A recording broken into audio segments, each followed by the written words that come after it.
বড় আপার যখন ডিভোর্স হয় তখন সে একদম কাঁদেনি। মনে হয়েছিল বুকে পাথর চেপে আছে। তার চোখে এক ফোঁটা জল ছিল না। বড় আপার ডিভোর্সের মূল কারণ ছিল স্বামীর পরকীয়া।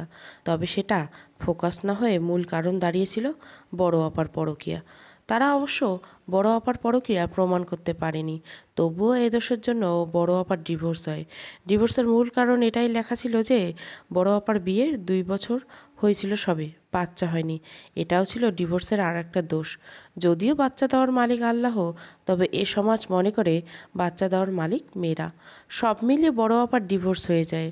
বড় আপা অনেক সুন্দরী ছিল, কলেজে সেরা ছাত্রী ছিল, এসএসসি এইচএসসিতে গোল্ডেনও পেয়েছিল, ঢাকা বিশ্ববিদ্যালয়ে অর্থনীতি বিভাগে চান্স পেয়ে ভর্তি হয়েছিল। এর মধ্যে বড় আপাকে দেখতে আসে। বড় আপার প্রাক্তন স্বামী অনেক বড় ব্যবসায়ী। টাকা পয়সার অভাব ছিল না। ঢাকায় 12টি বাড়ি ছিল, গাড়ি ছিল অনেক। এখানে জমিদারের মতো বাড়ি আছে তাদের, এবং সেখানে থাকে তারা। সব মিলিয়ে ভাইয়াদের অবস্থা ছিল বিশাল।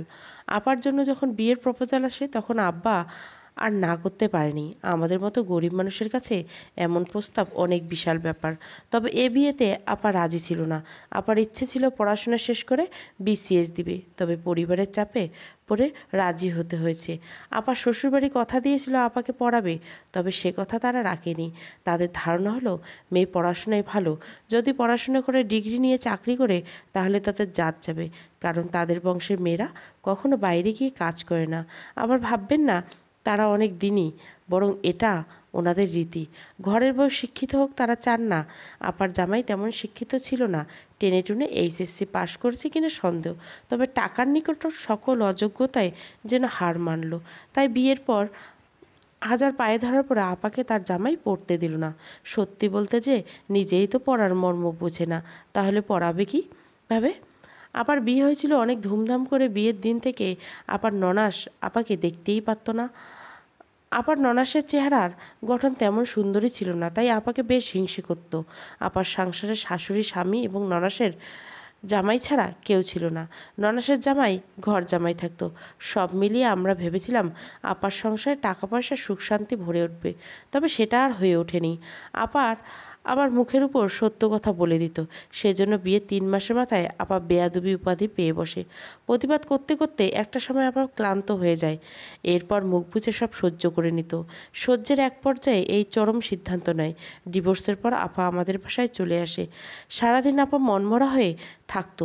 এ সময়েও আপাকে বারবার মা বলতো, আর একটু মানিয়ে নিলে তো এমনটা হতো না।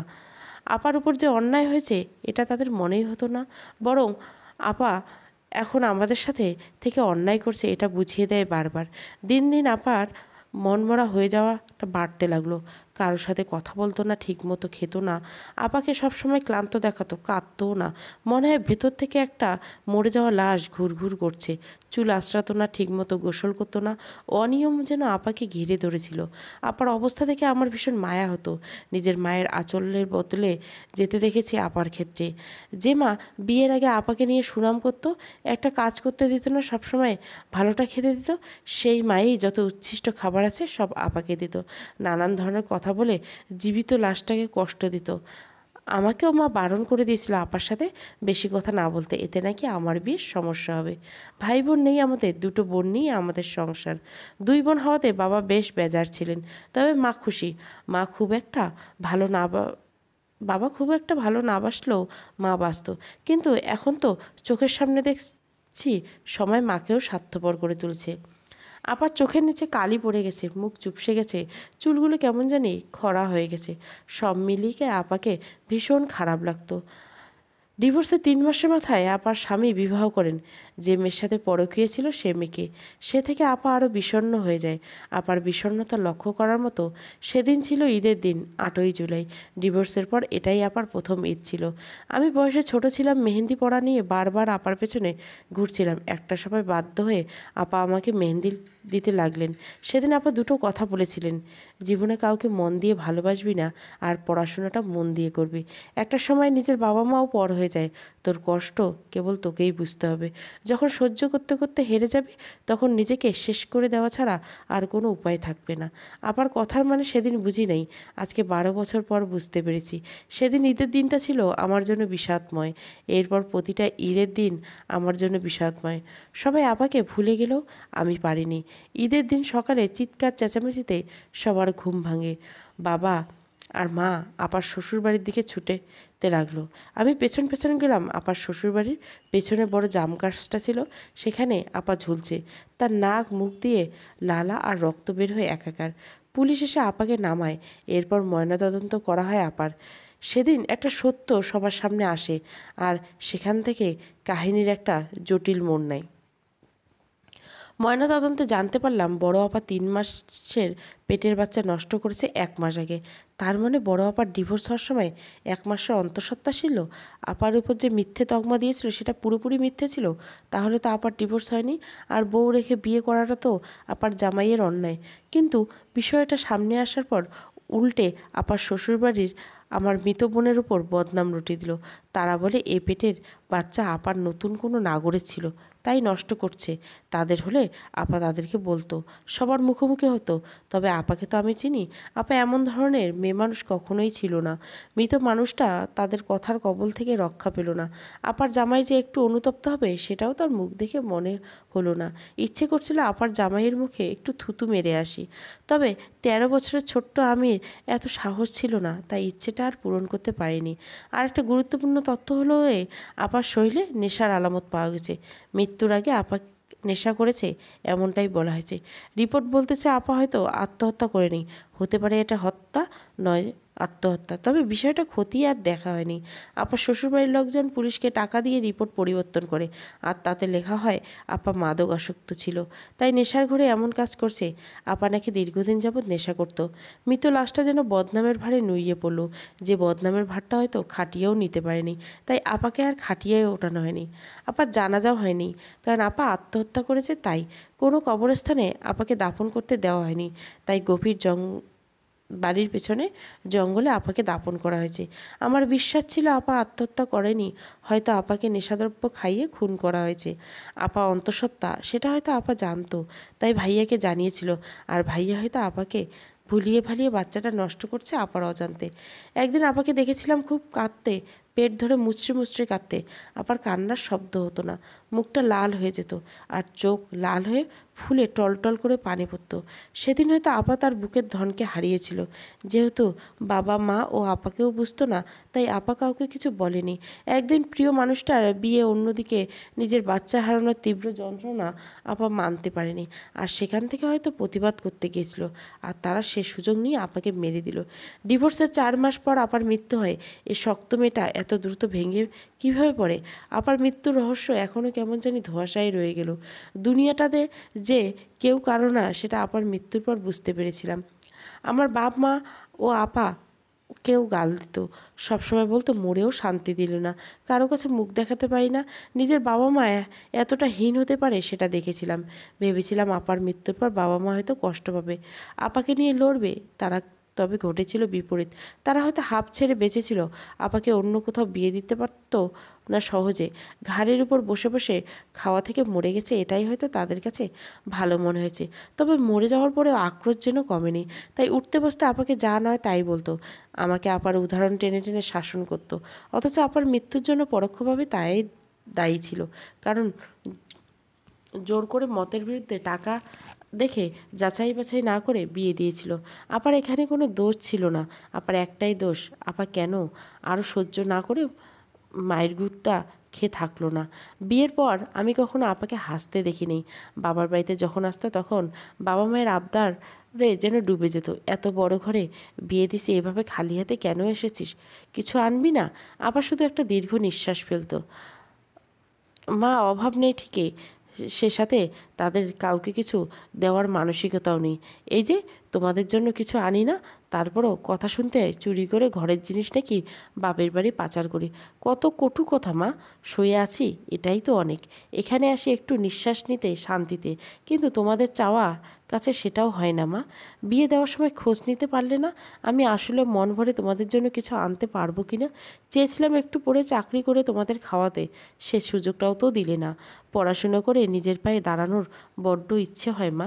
নিজের ঘরে দাসীর মতো খাটতে হয়, তাতে কোনো কষ্ট নেই মা, নিজের সংসার বলে মেনে নেই। কিন্তু ননাসের জামাইয়ের আন্ডারওয়্যারটাও যখন ধুইতে হয় তখন মা কলিজায় লাগে। গরিব ছিলাম মা, আত্মসম্মান তো কম ছিল না, তারপর সেটা বিসর্জন দিয়ে থাকতে হচ্ছে। এরপরও তোমরা এটা সেটা চাও কি করে? মাঝে মাঝে তোমাদের বেশ লোভী মনে হয় মা। বিয়ের আগে মাটাকে আমি আর দেখতে পাই না। আমার মনে হয় বিয়ের পর আমার মাও মারা গেছে।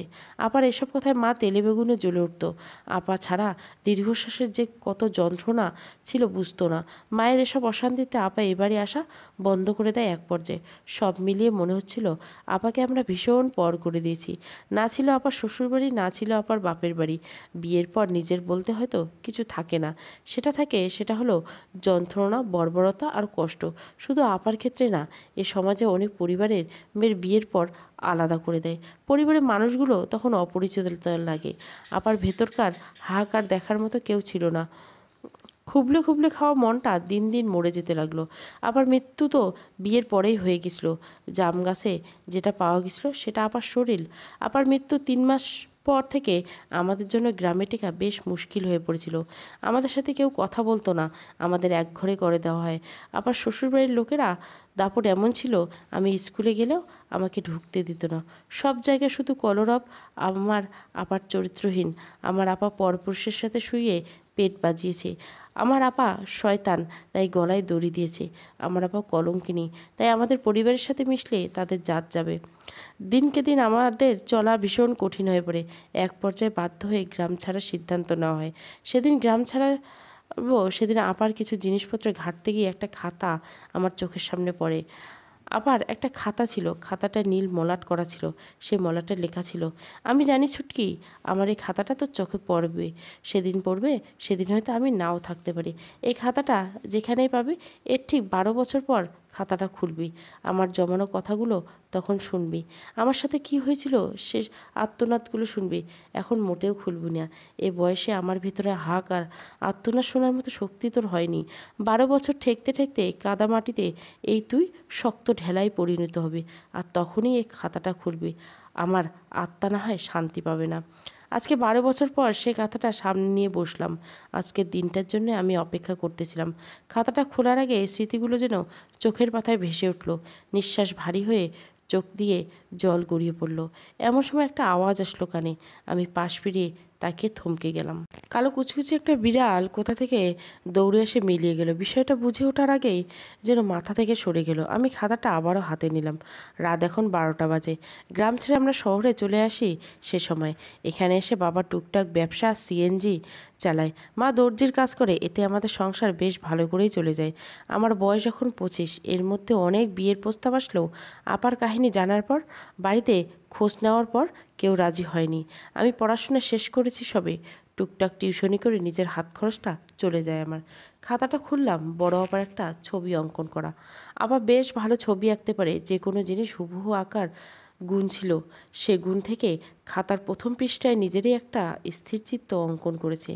আপার কোনো ছবি আমাদের কাছে ছিল না, তাই মৃত্যুর পর আপাকে কল্পনা করে দেখা ছাড়া কোনো উপায় ছিল না। আজকে আপাকে ছবিতে দেখে বুকে ভীষণ ব্যথা করছে। আপা সত্যিই অনেক সুন্দরী ছিল।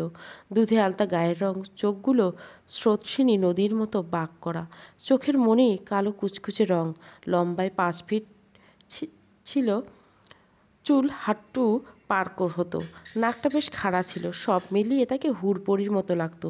সে হুড়পড়িটা একসময় গিয়ে যন্ত্রণায় পেতনির মতো হয়ে যায়। মানুষের সৌন্দর্য ফুটে ওঠে তার মনের শীতলতা থেকে। যার মনে যত আনন্দ তার সৌন্দর্য তত গাঢ়, আর যার মনে যত নির্জীব তার সৌন্দর্য আস্তে আস্তে তত নির্জীব হয়ে যায়। ইস, আমি যদি তখন এ বয়সে থাকতাম তাহলে আপাকে আজকে হারাতে হতো না।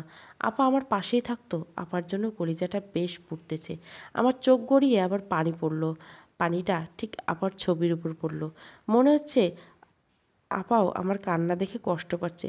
আমি খাতার পরের পৃষ্ঠাটা গেলাম। আপার জীবনে রচিত একটা কালো অধ্যায় পড়া শুরু করলাম। আমি অনন্যা, বাবা মায়ের প্রথম সন্তান। পড়াশোনায় খুব পরিশ্রমী হওয়ার দরুন আমার সবসময় চাওয়া ছিল আমি নিজের পায়ে দাঁড়াবো, সবার দায়িত্ব নিব। তবে নিয়তি আমাকে সেটা হতে দিল না। বাবা মায়ের সুখ আর শান্তির কথা চিন্তা করে নতুন জীবনে পা দিই। ভেবেছিলাম এই জীবনটা আমাকে সুখ করে তুলবে, আমাকে সুযোগ দিবে স্বপ্ন বোনার। তবে সে স্বপ্ন প্রথম দিনেই যেন শেষ হয়ে গেল। আমি যেদিন প্রথম শ্বশুরবাড়িতে পৌঁছাই তখন তাদের অদ্ভুত রীতিনীতি দেখে আমি বেশ অবাক হই। কোনো ঘরে এমন রীতি আছে বলে আমার মনে হয় না। বিয়ের প্রথম রাতে আমাকে বেনারসি খুলে সাদা কাপড় পরানো হলো। সেটা আমাকে অনেক বেশি অবাক করেছিল। শুধু আমি নই, বরং সেখানে যারা উপস্থিত ছিল সবাই এমনটা করেছে। কেন করেছে আমার জানা নেই। রাতে কেবল আমাকে খেতে দেওয়া হয় ডিম ভাজি দিয়ে। হরেক রকমের খাবার থাকলেও আমার মুখে তা ওঠেনি। বিয়ের প্রথম রাতে এত খেলে নাকি ঘরের লক্ষ্মী বিদায় হবে, তখন সংসারে আর আয় উন্নতি হবে না। তাই সেদিন আমার কপালে জুটেছিল শুধু ডিম ভাত। খাবার খেয়ে আমাকে একটা বিছানায় বসানো হলো। সেখানে ননাসের জামাই এসে আমাকে বউ বউ বলে মজা করছিল। আরও কিছু নোংরা কথাও বলেছিল, যেটা আমি সহ্য করতে পারিনি। এই কথাগুলো কেবল আমার স্বামীর বলার অধিকার আছে বলে আমার মনে হয়। আর তার মধ্যে মজা করে উনি আমাকে কোলে তুলে নিতে এসেছিল, যেটা আমার জন্য অপমানজনক লেগেছিল।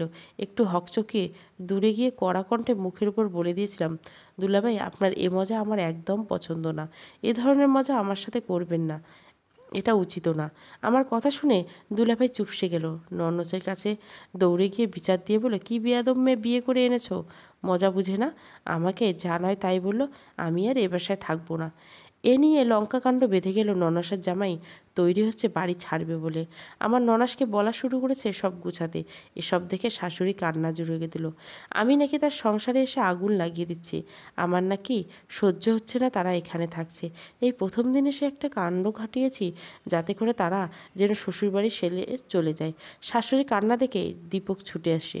দীপক আমার স্বামী, বয়সে আমার থেকে 20 বছরের বড়। ব্যবসায় মন দিতে গিয়ে নাকি বিয়ে করা হয়ে ওঠেনি, তাই এ বয়সে সে চাচ্ছিল অল্প বয়সের মেয়ে বিয়ে করতে। তাই আমার মতো গরিব ঘরের মেয়েকে বিয়ে করা। দীপক এসে মাকে জিজ্ঞাসা করলো কী হয়েছে। মা কান্নার বেগ বাড়িয়ে দিয়ে বলল, তোর দুলাভাই তোর বউয়ের সাথে একটু মজা করছে বলে তোর বউ যা মুখে আসে তা বলে অপমান করেছে। তোর দুলাভাইয়ের আগে অপমানে বাসা থেকে বের হয়ে যাচ্ছে। কী বউ বিয়ে করে আনলি তুই? আসতে না আসতে আমার মেয়েকে তাড়িয়ে দিচ্ছে। বাপ মরা মেয়েটা আমার ভেবেছিল বড় ভাইয়ের ছায়ায় থাকবে, সেটা আর হলো না। এ রাক্ষসী এসে সব নষ্ট করে দিল। বিয়ের প্রথম দিনে এমন পরিস্থিতি আমাকে ভেতর থেকে ভেঙে দেয়। হাজার বোনা স্বপ্ন নিমেষেই যেন ভেঙে গেল। দীপক দুলাভাইয়ের হাত ধরে বলল, দুলাভাই, অনন্যা কি বলছে বলুন, আমি শাসন করছি। তারপর আপনারা যাবেন না। অনন্যার অধিকার থেকে এ বাড়িতে আপনার অধিকার বেশি। আপনি বলুন অনন্যা কী করছে। দুলাভাই হালকা গলায় বলল, আমি শুধু বলেছিলাম আমার শালক তো সুন্দরী বউ নিয়ে এনেছে, বউ তো মাশাআল্লাহ সুন্দর। এটা বলার পর আমাকে যা নয় তা বলল। আমার চরিত্র নিয়ে প্রশ্ন তুলল। আমি নাকি তোমার বউকে কুনজর দিচ্ছি। এত কিছুর পর আমি এ বাড়িতে থাকবো না, চলে যাব তোমার বোনকে নিয়ে। দুলাভাইয়ের মুখে মিথ্যে কথা শুনে আমি নিজেকে আর সামলাতে পারলাম না। মুখের উপর বলে দিলাম, এত বড় মিথ্যে কী করে বলছেন? আপনি আমাকে নোংরা কথা বলছেন। যা বলেছেন সেটা মুখ দিয়েও আসছে না। আমার কথা শুনে দীপক কিছু না বলে আমার গালে কষিয়ে একটা থাপ্পড় দিল। বিয়ের প্রথম দিন স্বামীর থেকে পাওয়া প্রথম উপহার ছিল এটা আমার। আমি চুপ হয়ে বাকরুদ্ধ হয়ে গেছিলাম।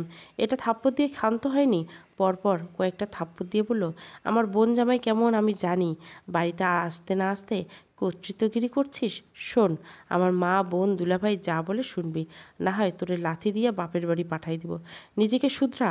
ছোট লোকের ঘর থেকে এনেছি বলে এখানে ছোট লোকই করবি না। কথাগুলো বলে দীপক দুলাভাইয়ের কাছে গিয়ে তার হাত ধরে বলল, দুলাভাই যাবেন না, আমি অনন্যাকে আরও শাসন করব। আপনি যাবেন না।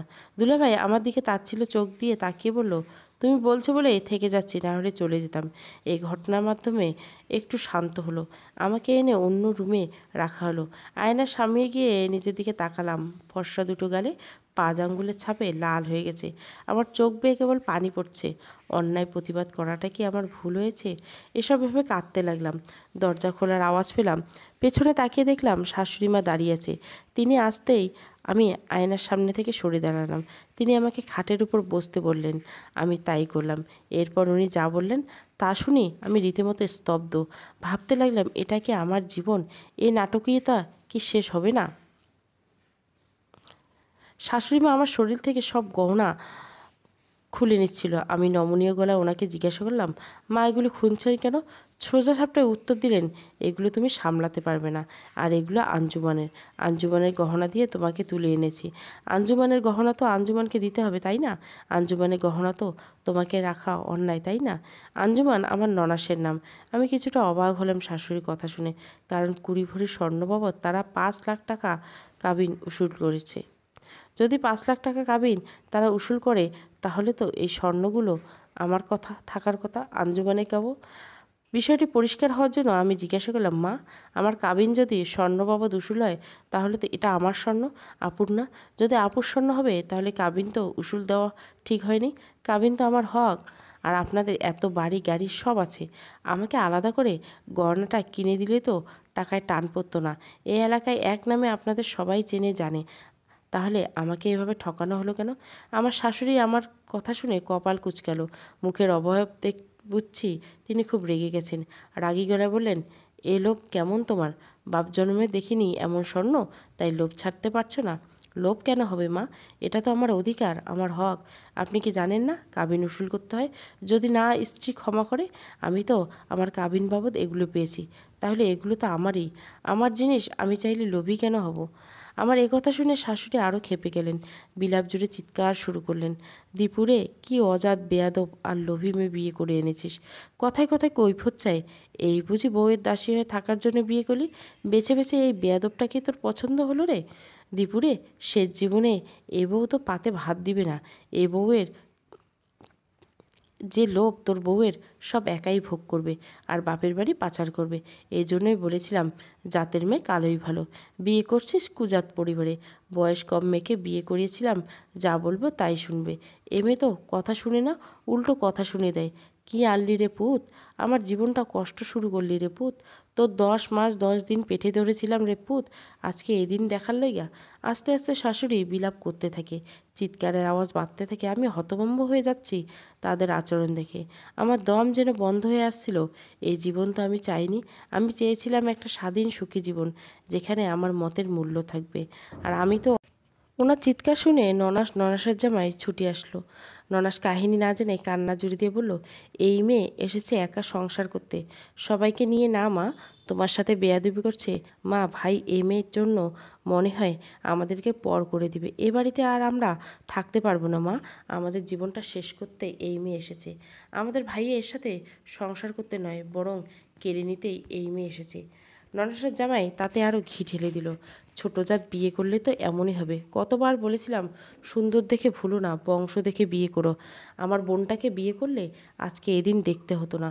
শালাবাবু এখানেই কি করবে? ডুবে ডুবে গেছে নাকি বাড়ির লোক কবিরাজ ধরে জাদুটোনা করেছে কে জানে। বড়লোক ছেলে পেয়ে হয়তো কুফরি করে বশ করে নিয়ে বিয়ে করেছে, আর সংসার এসে সব হাতিয়ে নেওয়ার চেষ্টা করছে। সবার চেঁচামেচি দেখে দীপক ছুটে আসলো এবার। এদিকে আমার ননাস আর শাশুড়ি আজহারি করতে লাগলো। আমার নানাসের জামাই তাদের সান্ত্বনা দিচ্ছে। মরা কান্না লেগে গেছে। মনে হচ্ছে আমি ভীষণ বড় ভুল করে ফেলেছি, যেটা করা আমার কাম্য নয়। এতটুকু সাধারণ কথায় এত জল গড়াবে কে জানতো। দীপক এসে সবাইকে প্রথমে ঝাড়ি দিয়ে বলল, তোমরা কান্না থামিয়ে বলো কি হয়েছে। ননাস আর ননাসের জামাই থেমে গেল। শাশুড়ি কান্না গলায় আবেগী কণ্ঠে বলে উঠল, বউয়ের গহনা খুলতে বলেছিলাম, এত ছোট মেয়ে এত গহনা তো সামলাতে পারবে না। সে আমাকে বলেছিল এটা তার হক, এটা খুলে সে দিবে না, এটা তার বাপের বাড়িতে রাখবে। কাবিন উসুল দিয়েছিস বলে এটা নাকি দেওয়া যাবে না। গুরুজনের মুখে এত বড় মিথ্যে আমি মেনে নিতে পারলাম না, তাই আবারও মুখের উপর বললাম, আপনার মা মিথ্যে বলছে। আপনার মা এই গহনাগুলো নাকি আপনার বোনের। আমি বলেছি যেহেতু এটা আমার কাবিনের উসুল দিয়ে, তাহলে গহনাগুলি তো আমার, আপুর কেন হবে? আপনার মা বলেছে আমি লোভ করেছি। আমি তাকে বলেছি নিজের জিনিস কেউ লোভ করে নাকি, এতেই উনি কান্না জুড়ে দিয়েছেন। উনি যদি আমাকে বলতো উনি গহনাগুলো তুলে রাখবেন, তাহলে তো আমি দিয়েই দিতাম। আপার গহনা বলাতেই তো এত কাহিনী হলো। দীপক আমার কথা শুনে আমার মাথার তালুতে কয়েকটা চুল ধরে বলল, মা যদি বলে থাকে এগুলো আঞ্জুমান আপা গহনা, তাহলে তাই। তোকে বিয়ে করে ভালো মন্দ খেতে পড়তে দিব, এটাই তো বেশি। আসার পর থেকে আমার পরিবারকে অপমান করছিস। তোর রূপ ভুলে তোকে বিয়ে করে দেখছি চরম ভুল করছি। আমার মা বোন যা বলবে তাই ঠিক। এই বাড়িতে যদি সব কিছুর উপর কারো অধিকার থাকে সেটা আমার মা আর বোনের। মনে রাখবি তোকে তাদের দাসী বানানোর জন্য এনেছি, না হয় এত গরিব ঘরে বিয়ে করতাম নাকি। এরপর আর কোনো কথা শুনলে মুখটা ফাটিয়ে দিব। কথাগুলো বলে তার হাত মুষ্টিবদ্ধ তাহলে চুলগুলো ছাড়লো, তারপর হনহনিয়ে বাইরে চলে গেল। এদিকে শাশুড়ি বিজয়ের হাসি দিল। আমার ছেলেকে তো কেড়ে নেওয়া এত সহজ না, বেশি কথা বললে আবার একদম বাপের বাড়ি পাঠিয়ে দেবো। এরপর দেখব কে বিয়ে করে। একে তো বাপের বাড়ি কিছু নেই, তার উপর ডিভোর্সি মেয়েকে কে বিয়ে করে।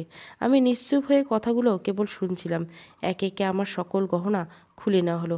সাদা শাড়ি পরিয়েছি, তার মধ্যে শাড়ির গহনা নেই, আমাকে পুরো বিধবা লাগছে।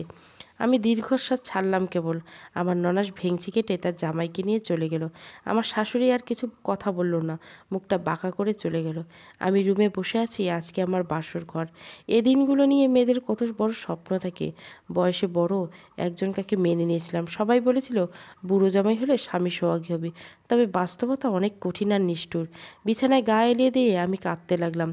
গলাটা টান টান করে ব্যথা করছে, তার চেয়ে বেশি ব্যথা করছে বুকের ভিতরে ছটপট করা প্রাণটা। শরীরটা আমার ঝিমিয়ে নেতিয়ে গেছে লাউয়ের ডগার মতো। লাউয়ের ভারে যেমন গাছ নেতিয়ে পড়ে, তেমনি দুঃখের ভারে আমি নেতিয়ে পড়েছি, তলিয়ে গেছি। হালকা ঘুম চোখে ঝেঁকে বসলো। দরজা খোলার আওয়াজ কানে আসলো।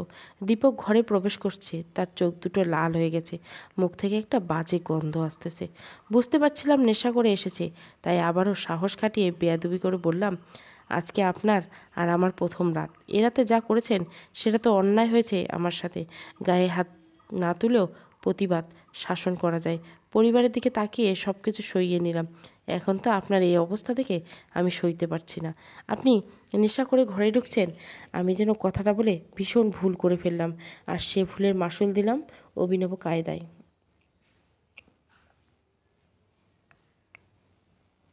আমার চিবুক ধরে আমাকে প্রথমে উত্তম মধ্যম দেওয়া হলো, তারপর তিনি চলে গেলেন। ফিরে আসলেন হাতে এক মদের বোতল নিয়ে। সেটা জোর করে আমার গলায় ঢালা হচ্ছিল। মনে হচ্ছিল আমার বুক জ্বলে পুড়ে ছারকার হয়ে যাচ্ছে, হাত পা কাঁপছে, নিজেকে বন্দি কয়েদি লাগছে। সে সময়টা আমি মনে মনে সিদ্ধান্ত নিলাম, এই সংসার আমি করব না। এখানে থাকলে আমি মরে যাব। আমি মাতাল হয়ে গেলাম। সে সময় নেশার ঘরে আমার সাথে কি হয়েছে আমি খেয়াল করতে পারছি না। সকাল 11টায় আমার ঘুম ভাঙে বাইরে চিৎকার চেঁচামেচি আওয়াজে। শাশুড়ি মা পাশের বাড়ির লোকজন নিয়ে সালিশ বসিয়েছে। ঘরের দরজা খোলা, আমি অর্ধনগ্ন হয়ে আছি। শরীরের উপর পাশবিক অত্যাচার সারা রাত বয়ে গেছে বুঝতেই পারলাম না। হকচকিয়ে উঠলাম, কাপড় ঠিক করলাম, সরাসরি চলে গেলাম ওয়াশরুমে। হাত মুখ ভালো করে ধুয়ে নিলাম। সারা গাল নীল হয়ে আছে চরের আঘাতে। শরীরে বিভিন্ন জায়গায় ছোপ ছোপ কালো দাগ কামড়ের। অসহনীয় ব্যথা করছে। আমি নিজেকে তবু সামলালাম। ক্ষুধা লাগলে সেটা দমিয়ে রাখলাম। গরিবের ঘরে মেয়ে হওয়া, খেয়ে না খেয়ে বেঁচেছিলাম, তাই ক্ষুধার কষ্ট সহ্য করার মতো ক্ষমতা আমার হয়ে গেছিল। সব কিছু সামলে ঘর থেকে বের হলাম। সবাই আমার দিকে তেড়ে আসছে। গ্রামের মুরব্বি চাচিরা আমাকে দেখে ছিছি করছে আর বলছে, অনন্যা তোকে এত ভালো জানতাম, আর তুই কিনে এত বেয়াদব। শ্বশুরবাড়িতে এসে জমিদার হয়ে গেছিস তাই না? সকাল 11টায় তোর ঘুম ভাঙলো, এদিকে তোর শাশুড়ি পড়ে গিয়ে পায়ে ব্যথা পেল, সে খেয়াল তোর নেই তাই না? তোকে আমরা কত ভালোবাসতাম, তোর ব্যবহারে আমরা কত মুগ্ধ ছিলাম, আর এখন দেখে সব উল্টো। টাকায় মুখ দেখতে না দেখতে এত বদলে গেছিস। এই জন্যই লোকে বলে কোম্পানির মাছ বেশি পানিতে পড়লে লাফায় বেশি, আর খালি কলসি নড়ে বেশি। আমি দমটা আটকা খিচখে রইলাম। অনেক জবাব দিতে মন চাচ্ছে, তবে পারছি না, কারণ সবার সামনে মায়ের খেলে অপমান আমারই হবে, অন্য কারো না। এসব ভেবে সামনের দিকে তাকিয়ে লক্ষ্য করলাম মা আসতেছে এদিকে, সাথে বাবাও এসেছে, আর ফিনা। ফিনা আমার ছোট বোন। দুনিয়াতে যদি কাউকে অনেক বেশি ভালোবাসি আমি, সেটা ফিনা। তাকে আমি কোলে নিয়ে মানুষ করেছি বলা যায়। তার প্রতিটা নিঃশ্বাস আমার জানা। ফিনাকে দেখে আমার বুকটা বল পেল, মনটা ফুরফুরে হলো। অজানা শক্তি আমার দিকে ধেয়ে আসলো। আমার একটু স্বস্তি লাগলো। বড় আপার খাতার এই পৃষ্ঠে এই লাইনগুলো পড়ে আমি থেমে গেলাম। আমার প্রতি আপা এ মহব্বত আমাকে ভীষণ পীড়া দিচ্ছে। আমার বুকটা চিনচিন করে ব্যথা করছে। বিষাদের সুর যেন আমাকে গ্রাস করছে। চোখটা বন্ধ করে ফেললাম। স্মৃতির পাতায় চলে গেলাম সে সময়টা। সেদিন বেশ খুশি মনেই বড় আপার শ্বশুরবাড়ি গিয়েছিলাম, কারণ দুপুরে বউ ভাত ছিল। আমরা একটু আগেই আগেই চলে যাই, বাকি মেহমানদের পুরুষদের বলতে আমাদের তরফ থেকে কেউ ছিল না, কারণ মা বড় ঘরে মেয়েকে বিয়ে দিয়ে বেশ দাম্ভিক হয়ে গিয়েছিল। তাই আসার মধ্যে আমি, বাবা আর মা এসেছিলাম। আমি সেখানে গিয়ে আপার কাছে ছুটতে যাই, আপাকে জড়িয়ে ধরি। আপা ও করে শব্দ করে ওঠে, কারণ আপার শরীরে ক্ষতর জায়গায় আমার হাত চাপ পড়ে। আপার ও শব্দ শুনে আমি আপাকে ছেড়ে দিই আর অভিমান গলায় বলে উঠি, আমি ধরেছি বলে এমন করছি তাই না? আপা হেসে জবাব দেয়, ধুর পাগলি, এমন কিছু না, শরীরটা ভালো না রে। এদিকে আমাদের আগমনে গ্রামের অন্য লোকেরা চলে যায়। আপা শাশুড়ি আমাদের বসতে দেয়, নাস্তা দেয়। আমরা যথারীতি নাস্তা করতে বসি। নাস্তার মাসে আপুর ননাস এসে বলে ওঠে, মাই এত বেয়াদব মেয়ে জন্ম দিয়েছেন কি করে? কথায় কথায় তর্ক করে আপনি একটু শাসন করে যাবেন। এরকম করলে তো সংসারে অশান্তি ছাড়া কিছুই হবে না। মেয়েরা হবে নমনীয়, সহ্য করার ক্ষমতা থাকতে হবে। মেয়েরা কেন এত রুষ্ট গলায় কথা বলবে? আপনার মেয়েকে বুঝিয়ে যাবেন একটু। এরকম করলে তো এমন বউ রাখা মুশকিল। সংসার করতে বিয়ে করেছি ভাইকে, তর্ক করতে না। মা মুখে পিঠা নিতে নিচ্ছিল, পিঠাটা তার হাত থেকে পড়ে গেল। বাবা একটা ঢোক গিলল। বাবা অবশ্য চুপ করে রইল, কিছু বলল না। মা আপুর ননাসের কথা শুনে একটু হেসে বলল, ছোট মানুষ তো, বুঝিনি মা, আমি ওকে রুমে নিয়ে বোঝাচ্ছি, আরও এমন করবে না। কথাটা বলে মা বড় আপার হাত ধরে রুমের দিকে নিতে লাগলো। আমি মায়ের পিছু পিছু গেলাম। রুমে গিয়ে মা বড় আপাকে খাটে বসালেন, নিজেও বসলেন। মা বসার সাথে সাথে বড় আপা খাট ছেড়ে উঠে মায়ের পা ধরে বলল, আম্মা, আমি এ বাড়িতে টিকতে পারবো না, আমাকে তুমি নিয়ে যাও। ওরা আমাকে এত খাবার থাকতেও রাতে শুধু ডিম খাইয়েছে, আমার গায়ে হাত তুলেছে। আমার জামাই পশুর মতো গতকাল রাতে ভোগ করেছে। সে তো আম্মা নেশা করে। আমার দম বন্ধ লাগছে আম্মা, আমাকে তোমার সাথে নিয়ে যাও। আমি পড়াশোনা করে বড় হয়ে তোমাদের টাকা ইনকাম করে দেবো। আম্মা গো, আমার গালটা দেখো, মায়ের দিকে নীল হয়ে গেছে। আমার সোনা গয়না সব কেড়ে নিয়েছে, আমাকে বিধবার মতো সাদা শাড়ি পরিয়েছে। আম্মা, আমার জামাইয়ের নেশার সমস্যা, নেশা মানুষকে অমানসিক করে তোলে। আম্মা গো, এ পাশবিক মানসিক অত্যাচার আমি সহ্য করতে পারছি না। বড় আপার কথাগুলো শুনে মা রেগে গেলেন আরও। সে আপাকে ছাড়িয়ে বলল, বিয়ে দিয়েছি কি নিয়ে যেতে, একদম চুপচাপ এ বাড়িতে থাকবি। তোরে নিয়ে গিয়ে কি ঘরে পাল্লা দিব?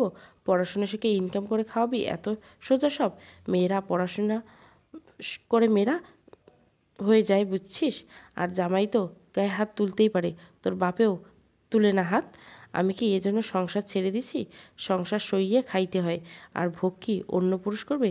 জামাই কি তোরে বিয়ে করছে শোপিস করে সাজায় রাখার জন্য নাকি? আর বড় লোকের ছেলেরা একটু নেশাপানি করেই, ঘরে তো পান্তাও জুটতো না, এখানে ডিম ভাত খাইতে পারছিস, এটাই অনেক। আর একবার যদি মুখ দিয়ে এরকম অলক্ষণী কথা বলেছিস, তোর খবর আছে। এখন আমার সাথে যাবি, সবার কাছে পায়ে ধরে মাপ চাইবি। আবার কান্না, এ কথাগুলো শোনার পর আরও বেড়ে গেল। কান্না গলাতে বলে উঠল, আমার কষ্টে কি তোমার অন্তরাত্মা কাঁপছে না আম্মা? আমি অন্যায় করি নাই, তবুও মাপ চাইতে বলতেছো? আম্মারে, আমারে নিয়ে যাও, এ জীবন থেকে আমি মুক্তি চাই আম্মা। আবার একই কথা বলিস, একদম জিব্বা টেনে ছিঁড়ে ফেলবো। এখন আমার সাথে যাবি, সবার পায়ে ধরে মাপ চাবি। কথাটা শেষ করে বড় আপা হাত টেনে ধরে আনলো সবার সামনে, সবাইকে উদ্দেশ্য করে বলল, অনন্যাকে আমি বুঝেছি, সে আর এরকম করবে না, সবার কাছে এখন সে মাপ চায়। বলেই মা বড় আপাকে ইশারা দিল মাপ চাওয়ার জন্য। বড় আপা কান্না বিগলিত হয়ে একে একে শাশুড়ি, ননাস, ননাসের জামাই আর নিজের স্বামীর কাছে পা ধরে মাপ চায়। বড় আপার হাহাকার সেদিন আমি সত্যিই বুঝিনি তার যন্ত্রণা। আপার হাহাকার করা অন্তরটা সেদিন দেখিনি, দেখেছি কেবল বদলে যাওয়া সম্পর্কগুলো। এরপর আপা চুপচাপ দাঁড়িয়ে আছে। এমন সময় আপার নানি শাশুড়ি এসে নতুন নাটকের সূচনা করালো, যেটা আপাকে আরও বেশি ঘায়েল করলো। আবার নানি শ্বশুরে আবার শাশুড়ির কাছে এসে তড়িঘড়ি করে বলল, তোদের বউ তো ভালো না, রাতে নেশা করছে, মদ খেয়ে মাতাল হয়ে নেচেছে। আমি মজা করে দীপুর রুমে উকি দিয়েছিলাম, দেখি বউ তো মদ খেয়ে মাতাল হয়ে নেশা করছে। আর দেখ, রাতে জামাইয়ের সাথে থেকেও সাদা শাড়ি সাদাই হয়ে আছে, কোনো রক্তের দাগ নাই। এই বউ বিয়ের আগে অন্য কারোর সাথে রাত কাটিয়েছে, না কাটালে দাগ কোথায় সাদা শাড়িতে? তোদের তো বলেছিলাম, পই পই করে বলেছিলাম বউরে যেন সাদা শাড়ির পরিস। এখন বুঝতে পারছস তো মেয়ের চরিত্রের সমস্যা। সে হুট করে শব্দ কানে আসলো। আবারও পেছন দিকে তাকিয়ে একইভাবে কারো বিড়ালটাকে আসতে দেখলাম, মিলিয়ে যেতে দেখলাম। কেন জানি না, এমন বারবার জানি না, চোখ খুলে যাওয়ার পর সে দৃশ্য চোখেই থেকে গেছে। তাই খাতাটা আবারও পড়া শুরু করলাম। ঠিক সেখান থেকে আমার স্মৃতিচারণ শেষ হয়েছে, সেখান থেকে। আপা লিখেছে, নানির কথা শুনে আমি একদম চুপসে গেলাম। বিয়ের প্রথম রাতে সাদা কাপড় পরানো সঠিক, কারণ আমার সামনে আসলো এ মুহূর্তে তারা সতীত্ব প্রমাণ করতে চেয়েছে আমার রক্তক্ষরণের মাধ্যমে। অথচ তারা এটাই জানে না অনেক মেয়েরাই রক্তক্ষরণ হয় না, কারণ ভারী কাজ দৌড়ঝাঁপ করে সেটা অনেক আগেই চলে যায়। তবে আমি খুব শান্ত প্রকৃতির মানুষ, আমার এমনটা হবার কথা না, কিন্তু আমি শুধু তাদের নোংরা কথাগুলো শুনেছিলাম। বাবা মায়ের সামনে এমনভাবে অপদস্থ হব বুঝতে পারিনি। নিজেকে একটা বন্দি দাসী মনে হচ্ছে। নানির কথায় ননাসের চোখ কপালে তুলে মাকে বলল, মাই এমন দুশ্চরিত্রা মেয়ে গছিয়ে দিলেন। আপনারা মেয়ে তো সতী নারী না। আমাদের মুখটা এভাবে পুড়ালে এত কলঙ্কিনী মেয়ে গছিয়ে তো মনে হয় হাঁপ ছেড়ে বাঁচলেন। বড়লোক বাড়ি পেয়ে আমার ভাইকে কুপরি করে 2 নম্বর মেয়ে গছিয়ে দিয়েছেন, তাই না? বা ভাই, পাক্কা খেলোয়াড় আপনি। আবার মাপ চাওয়ার নাটক করছেন মামে মিলে। ননাসের কথা শুনে বাবা উত্তর দিলেন, অনন্যা একটু সোজা সাপটা কথা বলে ঠিকই, তবে সে খারাপ মেয়ে না। আমার মেয়ের নামে এমন কোনো রটনা রটেনি, ঘটনা ঘটেনি। ঘটলে তো আমরা জানতাম। আমার মেয়ের প্রেম ভালোবাসা ছিল না, থাকলে তো ধরা পড়তো আপনাদের কোথাও ভুল হচ্ছে। বাবার কথা শুনে শাশুড়ি তেলে গেলেন। পোলা নিয়ে শুইলে কি আপনাকে জানিয়ে শুইবে নাকি? এ মেয়ে তো সতীই না, অসতী একটা মেয়ে ধরিয়ে দিচ্ছেন। ভাগ্যিস মায়ের কথায় সাদা শাড়ি পরেছিলাম, না হয়তো এগুলো আড়ালেই থেকে যেল। আবার মেয়ে নেশাও করে, কি ভয়ানক মেয়ে গছিয়েছেন। আল্লাহ আমার পোলার কপালে কোন পাপের ফল হিসেবে এ মেয়ে দিয়েছে আল্লাহও জানে। এদিকে শাশুড়ির কথা শুনে আমার কাছে এসে বলল, এমনি আমাদের মুখ না পুড়াইলে পারতি। কী দোষ করেছিলাম তোরে পেটে ধরে? এত বিগার তোর বিয়ের আগে শুনতে হলো। বলতি তোর বিগার উঠেছে, আমরা বিয়ে দিতে দিলাম। এহেন বুঝতে পারতেছি তুই কেন প্রথমে বিয়ে করতে রাজি হচ্ছিলি না। তোর নগরের লাইগা তোরে জন্ম দেওয়া পাপ হইতো, না হয় এদিন দেখতে হতো না। আম্মার মুখে একথা শুনে আমি একদম চমকে গেলাম। রাতারাতি নিজের মায়ের বদলে যাওয়া ঘটনাটা আমি মানতে পারছি না। আমার কাছে মনে হচ্ছে মা গিরগিটির মতো রূপ বদলাচ্ছে, সেটা আমি কল্পনাও করতে পারছিলাম না। সবার কথায় আবার অপমানী হয়ে সবার সামনে গায়ের কাপড় খুললাম। শরীরে কেবল ব্লাউজ আর পেটিকোট পরা। এরপর শাড়ির ভাঁজের ভেতরে থাকা রক্তের দাগটা দেখিয়ে বললাম, এই যে আমার সতীত্বের প্রমাণ। আপনারা না জেনে না বুঝে কত নোংরা কথা বলেন। আমি অসতী না। সকালে আর কোনো শাড়ি পাইছিলাম না, এটাতেই রক্ত লেগেছিল, তাই রক্ত ভাঁজে রেখেছিলাম যাতে করে বোঝা না যায়। চক্ষু লজ্জা তো আমার আছে, তাই না? আর নানি, আপনার এত বয়স হলো, আপনার মতো মানুষ এ বয়সে অপবাদ দিলে যাচাই না করে? আরে, রক্তক্ষরণ সব মেয়েদের হয় না। পড়াশোনা জানলে আপনার এই হাল হতো না। আল্লাহ আপনাদের হেদায়েত দান করুক। কথাটা বলে আর দাঁড়িয়ে থাকতে পারলাম না, শাড়িটা মুড়িয়ে রুমে আসলাম। ছুটকি আমার পেছন পেছন আসলো, তাকে জড়িয়ে ধরে কতক্ষণ কাঁদলাম। একটু শান্তি লাগছে। দুনিয়াতে এই অবুঝ বোনটাকে আমার আপন মনে হয়, বাকিদের মনে হয় চরম স্বার্থপর। আমি রুমে আসার পর আমার দোষ কমেনি। নানি জোরে জোরে বলতে লাগলেন, কত বেলাস মাইরা সবার সামনে শাড়ি খুইলে ফেলাইলো। আরে তুই সত্যি আমারে টেনে ঘরে নিয়েও তো শাড়ি খুলতে পারতি, সবার সামনে খুললি কেন? ন্যাংটা মেয়ে মানুষ, আবার পড়ালেখার দোহাই দেয়। পড়ালেখা করে তো হয়েছে, এ মেয়ে তো চরম বেয়াদব। বাবা আর মা কেবল মাথা নিচু করেছিল। আমার শাশুড়ি এবার পরিস্থিতি সামাল দিতে গিয়ে বলল, বাদ দেন বেআইন বেন, বিয়ে বাড়িতে এরকম একটু একটু হয়। শুধু মেয়েকে বলে যাবেন যেন মুখে চাপা কমায়, তাহলে টিকতে পারবে। আমরা সহজ সরল মানুষ এসব তর্ক পছন্দ করি না, শান্তিতে থাকতে ভালোবাসি। আপনার মেয়েকে আমি আঞ্জুমানকে চোখে তো দেখি। বাড়ির আশপাশ ঘুরে দেখুন, কত বড় বাড়িতে মেয়ে বিয়ে দিয়েছেন। আসলে আপনার মেয়ে রানী কপাল, তাই আমার ছেলের সাথে বিয়ে হয়েছে। কয়টা মেয়ের এমন ভাগ্য হয়? আমার ছেলে নিহাদ আপনার মেয়েকে পছন্দ করেছে। তাই যাই হোক, আপনারা ঘুরে দেখুন। আমি একটু কাজে গেলাম। দুপুরে মেহমান আসবে, বউকেও তো সাজাতে হবে। দীপুকে ফোন দিতে হবে তৈরি হওয়ার জন্য, সে আবার একটু বাইরে গেছে। সেখান থেকে সবাই যার যার কাজে গেল। ছুটকি আমার পাশে বসে আমার দিকে তাকিয়েছে। জানি না সে কী ভাবছে, তবে ওকে বলতে মন চাচ্ছে, বড় হয়ে তোর বোনের সাথে যারা অন্যায় করছে তাদের শাস্তি দিস। মন দিয়ে পড়াশুনো করে অনেক বড় হয়ে বিয়ে করিস বোন। তোর কপালে কী আছে আল্লাহ ভালো জানে। তোকে আগলে ধরে বাঁচতে ইচ্ছে করছে। ঘরে দুজন মহিলা প্রবেশ করলো শাড়ি আর গহনা নিয়ে আমাকে সাজানোর জন্য। ছুটকিকে বের করে দিল। আমাকে শাড়ি খুললে ওই শাড়িটা পরাতে নিল। তাদের চোখে আমার শরীরে দাগগুলো পরাতে হাসতে লাগলো আর বলতে লাগলো, জামাই সোহাগ তো সারা শরীর লেপটে গেছে। আমি আর বলতে পারছি না এটা সোহাগ না, বিক্ষত হওয়ার যন্ত্রণা। এ যন্ত্রণা আমাকে প্রবল কষ্ট দিচ্ছে, আমি আর পারছি না সইতে। তারা শাড়ি পরিয়ে আমাকে সাজাতে নিলে গালে হাত দিয়ে বলল, চরের দাগ নাকি আদরের দাগ? বউ, তোমাকে কি তোমার জামাই মারছে? আমি কিছু বললাম না, এক ফোঁটা জল শুধু গড়িয়ে পড়ল। আমার এই জলটা তাদের উত্তর দিয়ে দিল। তারা দীর্ঘশ্বাস ফেলে বলল, এজন্য আগের দুটো বউ চলে গেছে দীপুর। সম্পর্কে তারা দুঃসম্পর্কের চাচি শ্বশুরে হয়। ঢাকায় থাকে তারা। দীপকরা আগে ঢাকায় থাকতো, গ্রামে এসেছে অনেক দিন হলো। তবে দীপক আগে বিয়ে করছে এই ব্যাপারটা কেউ কখনো বলেনি, তাও আবার একটা না দুটো। আমার বুকে একটা মোচড় দিয়ে উঠলো। আমি অস্থির হয়ে জিজ্ঞাসা করলাম, চাচি আমি তো কিছুই বুঝতে পারছি না, কি বলছেন? দীপক আরও বিয়ে করছে মানে? দুই দুই বউ চলে গেছে? এরপর তারা যা বলল তা শুনে আমার শরীর হিম হতে শুরু করলো। বৈদ্যুতিক শক যেন আমার শিরায় লেগে কাঁপুনি দিচ্ছে এমন অনুভূতি হচ্ছে।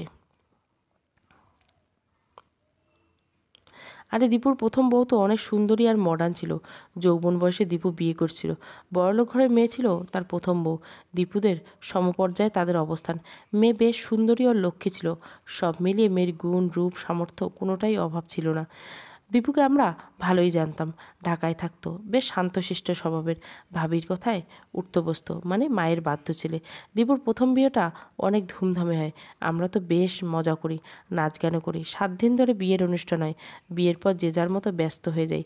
হঠাৎ 6 মাসের মাথায় শুনি দীপুর ডিভোর্স হয়ে গেছে। মেয়ে দীপুর নামে নারী নির্যাতন মামলা করেছে। এর জন্য দীপুকেও জেল খাটতে হয়। দীপু নাকি নেশা করতো আর বউয়ের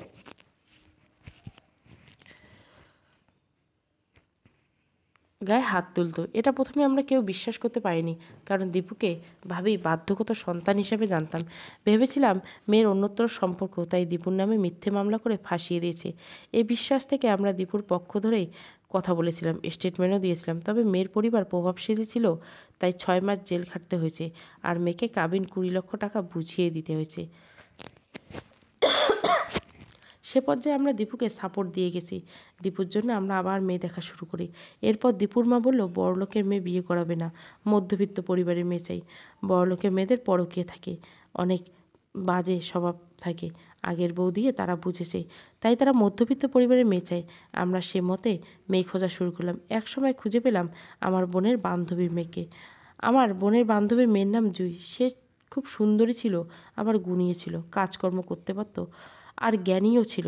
তাদের কাছে আমার বোন প্রস্তাব নিয়ে আসে। এখন আমরা তো জানি দীপু একদম ভালো একটা ছেলে, তার নামে মিথ্যে অপবাদ দিচ্ছে। তাই আমরা দীপুর সাফাই গিয়ে মেয়ের মাকে রাজি করাই। দীপুর একটা দোষ ছিল, সে ডিভোর্সি, তবে টাকা পয়সার কোনো কমতি ছিল না। তাই এই দোষটা তাদের কাছে ফিকে হয়ে গেছিল। আর আমরাও সাপোর্ট দিচ্ছিলাম, তাই রাজি হয়ে গেছে। এবারও বিয়েটা ধুমধাম করে হলো। এখন আবার কাহিনী মোড় নিল অন্য। বিয়ের পর থেকে যুগের মা বারবার আমাকে কল দিয়ে বলতো দীপু নেশা করতো। আমরা কেউ বিশ্বাস করতে পারছিলাম না, কারণ যে ছেলে একটা সিগারেট খাইতে দেখি নেই, সে আবার নেশা করবে এটা আশা করতে পারিনি। সব মিলিয়ে জুয়ের মাকে আমরা এটা বোঝাতে লাগলাম তাদের কোথাও ভুল হচ্ছে। বেশিরভাগ সময় ফোনে কথা হতো। একদিন তারা তাদের বাসায় আমাকে দাওয়াত দেয়, আমি যাই। যাওয়ার পর তারা জুয়ের শরীরটা খুলে দেখায়। পুরো শরীরে মায়ের দাগ ছোপ ছোপ হয়ে গেছে। একটা ভিডিও দেখায়, সেখানে সে নেশা করে আছে। সব মিলিয়ে আমরা তো পুরোপুরি হতবাক। তখন তো অ্যান্ড্রয়েড ফোন এত অ্যাভেলেবেল ছিল না। ছোট্ট ফোন দিয়ে 1 মিনিটের ঝাপসা একটা ভিডিও করছিল। এবার তো আমরা বুঝতে পারি সমস্যা দীপুর, তাই ভাবিকে এসে বলি সমাধান করতে। ভাবি তার ছেলের পক্ষে সাফাই গাওয়া শুরু করলো। আমরা কতবার বুঝালাম এটা ঠিক না, উনি মানলেন না। এ নিয়ে আমাদের সাথে দীর্ঘদিন কথা হয়নি। এরপর জয় সইতে না পেরে এক পর্যায়ে বাপের বাড়িতে আত্মহত্যা করে। বাপের বাড়ি আত্মহত্যা করায় দোষটা তার পরিবারের উপর চাপিয়ে দিয়ে দীপুরা হাঁপ ছেড়ে বাঁচে। সেদিন বুঝেছিলাম অদিতির কথা মিথ্যে ছিল না। ও বলা হয়নি দীপুর প্রথম স্ত্রী নাম অদিতি ছিল। অদিতির মামলা মিথ্যে ছিল না। অদিতির বাবার দাপট ছিল বলে তারা দীপুকে একটু হলেও শায়েস্তা করতে পেরেছে। এরপর দেখতে দেখতে 5 বছর কেটে গেল। হঠাৎ করে এরা গ্রামে এসে থাকা শুরু করলো। হুট করে দাওয়াত পেলাম দীপুর বিয়ের। বিয়ের অনুষ্ঠানে এখানেই হবে, আমরা যেন আসি। আসলেই দাওয়াত খেতে। বুঝলাম তোমাদের আর্থিক অবস্থা ভালো না, তবে একটা কথা কি জানো, দীপু 3টে বউই অনেক সুন্দরী। আগের দুজনেও সুন্দরী ছিল, তুমিও সুন্দরী। কথাটা বলে একটু হেসে থাকা উনি ওনার যাকে বললেন, তাই না ভাবি? ঠিক বলছো। তিনি একটু হেসে উত্তর দিলেন, হ্যাঁ ঠিক। তবে দীপুর এ বউ টিকবে তো? বিয়ের প্রথম রাতে এত গায়ে হাত তুললো, এ বউ থাকবে তো? আরে থাকবে না কেন? এই জন্যই তো হতদরিদ্র বিয়ে করেছে, যাতে করে সহ্য করে পড়ে থাকে। কথাটা শেষ করে আমার দিকে তাকিয়ে বলল, তোমার নামের সাথে রূপের অনেক মিল। তুমি কি জানতে না, দীপুর আরও বিয়ে হয়েছে। না জানলে তো তোমাকে বলা ঠিক হয়নি। তোমার শাশুড়ি জানলে তো আবার আমাদের সাথে কলহ বাঁধাবে। আমার বুকে যেন বড় পাথর চেপে বসে। আমি কাঁদতে কাঁদতে বললাম, আমি এগুলো কিছুই জানতাম না। আমি পড়াশুনো করতে চাই, যত মায়ের গুঁতা আমাকে দিক না কেন আমি পড়তে চাই। এগুলো বলছেন, আমি তাদের বলবো না। আমাকে শুধু পড়ার ব্যবস্থা করে দিয়ে যাইয়েন, আমাকে যেন পড়তে দেয় এটুকু বুঝিয়ে যাবেন। চাচি শাশুড়ি আমার মাথায় হাত বুলিয়ে দিয়ে বলল, কতটুকু পড়েছো তুমি? আমি কাঁদতে কাঁদতে উত্তর দিলাম, ঢাকা ভার্সিটিতে অর্থনীতি বিভাগে চান্স পেয়ে ভর্তি হয়েছিলাম সবে। তারা আমার কথা শুনে অবাক হয়ে বলল, তোমার একটা সুন্দর ভবিষ্যৎ ছিল। তোমার বাবা মা তো একটু অপেক্ষা করলে আরও ভালো ছেলের কাছে বিয়ে দিতে পারতো, দীপুর মতো ছেলের কাছে কেন? আমার কান্না আরও ভারী হয়ে গেল। আমার হেঁচকি উঠে কান্না আসতে লাগলো। নাক চোখ পানি একাকার হতে লাগলো। কেঁদেই উত্তর দিলাম, টাকার কাছে সব হেরে যায়। বাবা মাও টাকার কাছে পর হয়ে গেছে। দুনিয়া টাকার গোলাম হয়ে গেছে। আমাকে একটু পড়ার সুযোগ দিতে বলবেন? এ অসহায়ত্ব কেবল আমার শিক্ষায় গোছাতে পারবে। আমার ভেতরটা হাহাকার করছে। আমি পারছি না কেবল চিৎকার করতে কাঁদতে। আমাকে এভাবে ঠকানো হয়েছে আমি জানতাম না। আল্লাহর আরশ কি আমার চোখের পানি কাঁপছে না? আমার যন্ত্রণা কি আল্লাহর কাছে পৌঁছাচ্ছে না? আমার জীবনের সব আশার আলো থমকে গেল। আমি বাঁচব কী করে? তারা আমাকে সান্ত্বনা দিতে লাগলো। আমার মাথায় হাত বুলিয়ে আমাকে বললেন, তারপর আমাকে সাজালেন। বউ ভাতের অনুষ্ঠান শুরু হয়ে গেল। অনেক লোক আসলো। সবাই কত খুশি আনন্দিত। একদম আমি কষ্টের দাবানলে পড়ছি।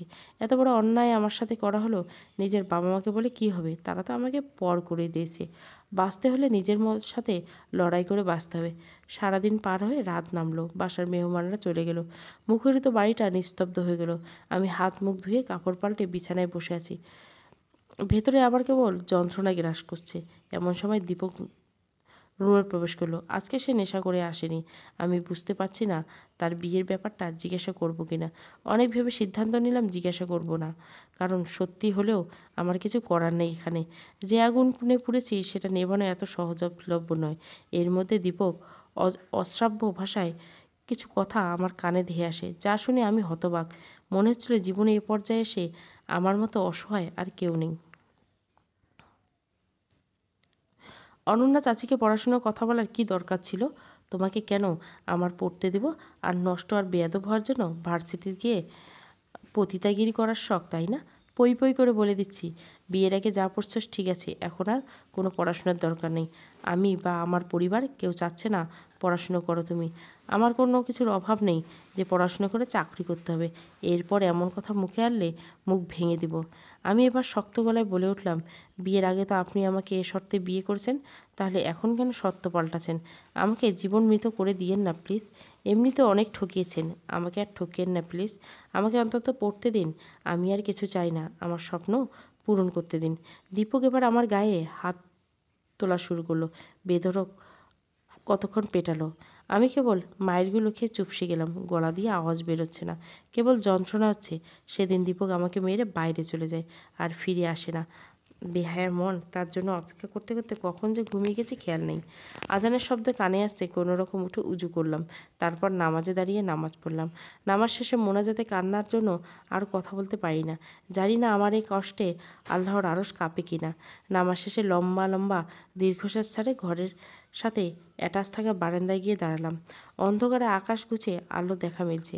মনে মনে আশা করতে লাগলাম, হয়তো একদিন আমার জীবনে আমিষা কেটে এভাবে আলোকিত হবে। সেদিন আমি হাসবো, প্রাণ খুলে হাসবো।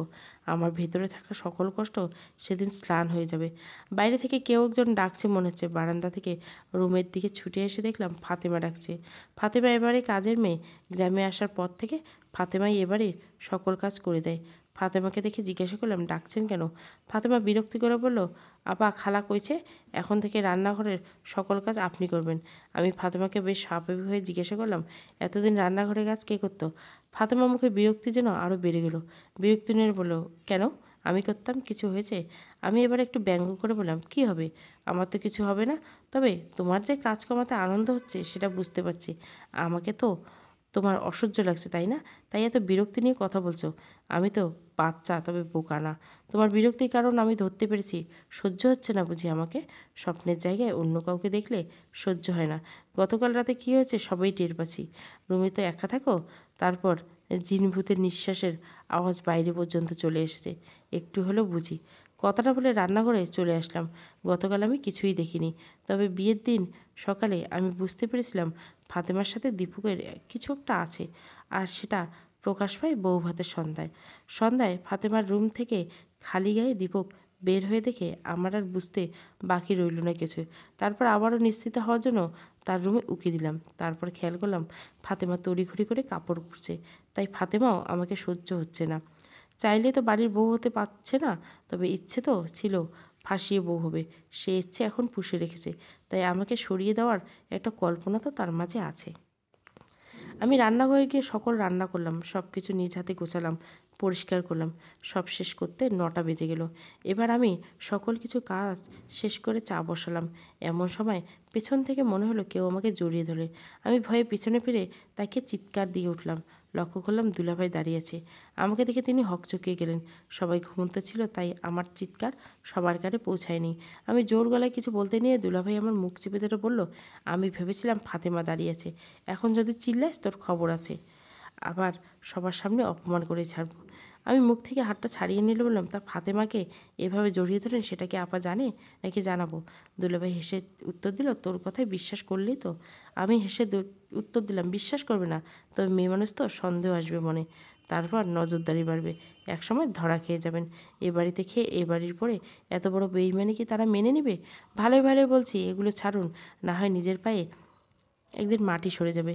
আমি অনেক ছোট মানুষ, তবে মনে রাখবেন ছোট মরিচের ঝাল বেশি। দুলাভাই এবার আমতা আমতা করতে লাগলো, মাথা নিচু করে চলে গেল। দুলাভাই যাওয়ার সাথে সাথে ফাতেমা ঢুকলো। আমার রাগ প্রচুর উঠে গেলো, নিজেকে সংবরণ করতে পারলাম না।